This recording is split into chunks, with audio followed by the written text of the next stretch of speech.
stuff. They could still perform special duties, but they could no longer work in the field. So they formed what they called the Veteran Reserve Corps, and these people did the work in the prison camps, the rail yards, things of that sort. So Mr. Schwartz, if you'll step out and explain your kit. The uniform here is basically the same for the most part, with the exception of the jacket, as the gentleman that you see down there, and the sack coats.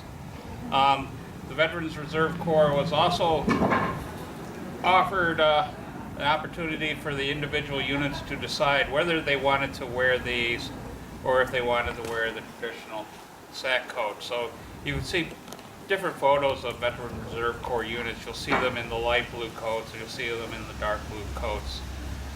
The only thing that they were not allowed to, other than the other troops, was we weren't allowed to wear hats on duty, or really for anything. Whenever we had to wear the standard 1858 forage caps.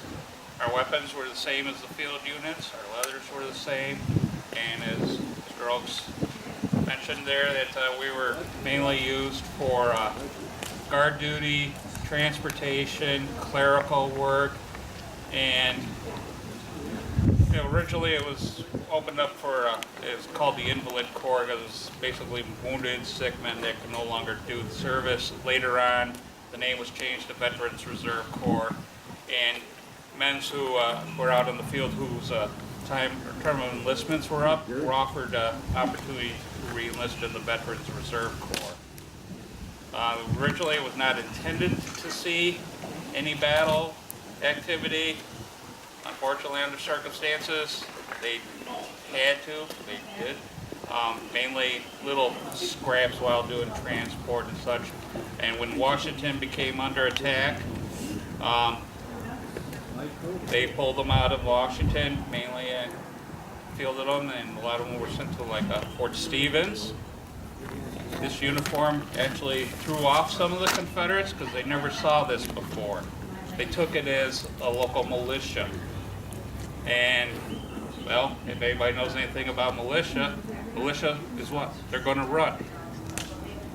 But the men from the Veterans Reserve Corps at Fort Stevens, they ran, but not the direction that the Confederates wanted to. They ran after them. And these guys were supposedly invalids. But they did their service, and it came in quite handy. And it also freed up a lot of able men who were doing these jobs before to go out onto the field.